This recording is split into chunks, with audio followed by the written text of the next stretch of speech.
Hi hi అన్న అల్లు అర్జున్ ని arrest చేశారు కదా, అవును మళ్ళీ వదిలేశారు బెయిల్. అవును అంటే డబ్బున్న వాళ్ళని ఎమ్మటే వదిలేయడం ఎలా చూస్తున్నారు? తప్పు అన్న అది తప్పు. ముందు ఆలోచన మార్చుకోవాలి. డబ్బు ఫస్ట్ స్టార్ట్ చేద్దాం. అది చాలా తప్పు. అది అల్లు అర్జున్ గారిని అరెస్ట్ చేశారు నిజమే. అతను బెయిల్ మీద మళ్ళీ బయటకు వచ్చాడు కదా. అంటే బెయిల్ దేనికి ఇస్తారు? తప్పు లేకపోతేనే బెయిల్ ఇస్తారు ఎవరికైనా. కాబట్టి అల్లు అర్జున్ గారి మీద కేసు అయింది. అదేదో అది కూడా ఆయనకి తెలియకుండా అయింది. దానికి అతను ఏం చేశాడు? ఆ కుటుంబాన్ని ఆదుకున్నాడు, ఆ కుటుంబానికి ఆర్థికంగా సహాయం చేశాడు. కాబట్టి అతనికి బెయిల్ ఇచ్చి మళ్ళీ ఇచ్చిన బెయిల్ని మళ్ళీ రద్దు చేసి మళ్ళీ కేసు పడే ఛాన్సెస్ ఉన్నాయని చాలా మంది కూడా అన్నారు. చాలా తప్పిది. ఎందుకంటే ఒక బెయిల్ ఇచ్చేసిన తర్వాత మళ్ళీ అతను తీసుకొచ్చి జైల్లో పెడతాను కరెక్ట్ కాదు ఇది. ఎందుకంటే అతను ఆ కుటుంబాన్ని కూడా అతను ఆదుకున్నాడు, సహాయం చేశాడు. తను వంతు ఆయన సహాయం చేశాడు. ఎందుకంటే ఫ్యామిలీ పాపం ఇబ్బంది పడిందని చేశాడు ఆర్థికంగా. కాబట్టి ఇంక ముందు కూడా ఆ ఫ్యామిలీని ఆదుకుంటానని, ఆ ఫ్యామిలీకి ముందు కూడా సహాయం చేస్తానని కూడా చెప్పాడు. కాబట్టి మళ్ళీ అతనికి బెయిల్ రద్దు చేయడం అయితే కరెక్ట్ కాదు ఇది. ఎందుకంటే ఇప్పుడే అతను ఒక పెద్ద హీరో అవుతున్నాడు ఆయన. ఇప్పుడు ఇదివరకు ఏంటంటే అల్లు అర్జున్ అంటే తెలుగు మాత్రమే. కానీ ఈ మధ్య పుష్ప సినిమాలతో ఏమైంది? హిందీలో, తమిళ్లో, కన్నడలో, మలయాళం అన్నింటిలో మంచి క్రేజ్ వస్తుంది. పైగా పక్క దేశాల్లో కూడా పోతుంది. అమెరికా, చైనా, జపాన్ అన్నింటిలో ప్రతి దేశంలోనూ అతనికి ఇప్పుడు అభిమానులు రావడం. అంటే ఎంత పోయినా మాత్రం ఆయన వల్లే కదా జరిగింది. అది కరెక్ట్. అందుకనే ఆయన దాన్ని స్పందించాడు. ఆయన వెళ్ళాడు కదా, ఆ ఫ్యామిలీతో వెళ్ళాడు, ఆ ఫ్యామిలీతో మాట్లాడడం కాదు, ఆ ఫ్యామిలీకి ఎన్నో సహాయం చేశాడు ఆయన. కాబట్టి ఆ కుటుంబాన్ని ఆదుకున్నాడు. కాబట్టి అతని మీద ఇలాంటి కేసులు లేకుండా ఉండే బెస్ట్. ఎందుకంటే అతని వల్ల జరిగిన పొరపాటు జరగడం వల్లే ఆయన వెళ్ళి సహాయం చేశాడు. కాబట్టి ఇంకా ఆయన్ని మళ్ళీ జైల్లో పెట్టడం అయితే కరెక్ట్ అయితే కాదు ఇది. దయచేసి ఆయనకి మళ్ళీ బెయిల్ ఇవ్వండి. ఆయన ముందు ఇలాంటి సమస్యలు, ఇలాంటి పొరపాట్లు జరగనీయకుండా చూస్తారు. ఆయన చెప్పాడు క్లారిటీగా. ఇంకా ముందు ఇలాంటి పొరపాట్లు జరగకుండా చూసుకుంటామని చెప్పాడు క్లారిటీ. అయితే పోలీసులు సంధ్యా థియేటర్ ని మూసేసేటట్టు చేస్తున్నారు. అంటే బెనిఫిట్ షోలు లేదు షోకాస్ నోటీసులు పంపారు. అంటే సంధ్యా థియేటర్ ని క్లోజ్ చేద్దాం అన్నట్టు. చిన్న థియేటర్. ఇప్పుడు సంధ్యా థియేటర్ పెద్దే, కానీ ప్లేస్ లేదు అక్కడ. ఆ పక్కనే ఉన్న అది ఉంది కదా థియేటర్, ఏంటది? సుదర్శన్. ఆ థియేటర్, ఆ పక్కనే ఉన్న థియేటర్లు అన్నింటిలో, ఆ పక్కనే ఉన్న అన్ని థియేటర్లో ప్లేస్లు ఉన్నాయి. సంధ్యా థియేటర్లో ప్లేస్ లేదు. దానివల్ల ఏదో పొరపాటునేదో అయింది అది. ఇంకా నుంచి ముందు ఈ పొరపాటు జరగని కూడా చూస్తామని చెప్పారు అందరూ. ఎవరు? అల్లు అర్జున్ చెప్పాడు, పైగా సంధ్యా థియేటర్ వాళ్ళు కూడా చెప్పారు అంత క్లారిటీ. కాబట్టి ప్రభుత్వం మరొకసారి ఆలోచించి కాస్త థియేటర్ వాళ్ళు కూడా బతకాలి. కాబట్టి ఇంకా అతనికి అభిమానులు ఉండరు ఇంక ఎంతో మంది. పైగా సంధ్యా థియేటర్లో సినిమా టికెట్ చాలా తక్కువ. అంటే నాలాంటి పేదవాళ్ళకి అంటే ఒక 20 రూపాయలకి 30 రూపాయలు కూడా సినిమా టికెట్ చిక్కుతుంది అక్కడ. అంటే మాలాంటి వాళ్ళు వెళ్ళి సినిమా చూడడానికి. ఇంకా బయట సినిమా హాల్లో అయితే చూడలేం. 100 రూపాయలు, 200, 300 ఉంటుంది.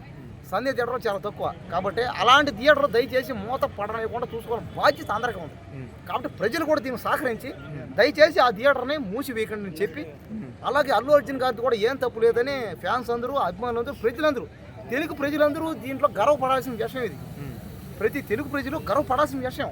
ఎందుకంటే ఈ సినిమా పుష్ప 2 సినిమా చూడండి. అంటే రేవంత్ రెడ్డి గారు ఒక మాట, హీరోలు కూడా చెప్తారు ఏందయ్యా ఈ సినిమా ఇంత బాగా. రేవంత్ రెడ్డి గారు ఒక మాట అన్నారు, ఆయన మన ఇండియా పాకిస్తాన్ మధ్య యుద్ధం చేసిండా, ఆయన అంతా చేయాల్సింది అని అన్నారు. కానీ ఏముందిలే, ఇప్పుడు ఆయన ఎన్ని చేయకపోయినా ఏదో ఆయన పైన చేసుకుంటారు కదా. ఇప్పుడు నా పేరు సూర్య, నా ఇల్లు ఇండియా అనే సినిమాలో అతను మిలిటరీ ఓడుగా వేషం వేసాడా లేదా? ఆ వేషం వేయడం వల్ల కొంతమంది అభిమానులు మార్పు వస్తుంది అనమాట. అరే మనం కూడా మిలిటరీలో జాయిన్ అవ్వాలి, మనం కూడా దేశం కోసం బతకాలి. ఎర్రచందనం స్మగ్లింగ్ చేసి ఇప్పుడు అది ఏం చేయాలంటే అలాంటి సినిమాలను కథలుగా తీసుకోవాలి, కథలుగా అనుకోవాలి. అదే వస్తున్నా సినిమా ఏంటంటే ఇక్కడ సినిమాలో రియాలిటీ యాడ్ అవుతాయి, కానీ రియాలిటీలో సినిమా యాడ్ అవుతుంది. మొదటి నుంచి చెప్పినా అంటే మన రియల్ లైఫ్ లో సినిమా యాడ్. అంటే అల్లు అర్జున్ గారు జస్ట్ ఒక 6 గంటలు జైలుకి పోయి వచ్చినందుకే పెద్ద హీరోలు అందరూ పరామర్శించడానికి వచ్చారు. మరి దానికి ఏం చెప్తారన్న మీరు? అంటే ఏంటంటే పరామర్శ ఇస్తారన్నమాట. అంటే మనోళ్ళని ఇప్పుడు నేను జైలుకి పోయినా సరే మీరందరూ వస్తారా రారా? వస్తారు కదా. నువ్వు పోయినా సరే నేను వస్తా, నేను పోయినా సరే మీరంతా వస్తారు. దేనికి? అభిమానంతో. అరే మన తమ్ముడు పాపం జైలుకి పోయాడు. అంటే మరి చావు బతుకుల్లో ఉన్న పిల్లగాడిని చూడడానికి ఎవరు రాలేదు కదా.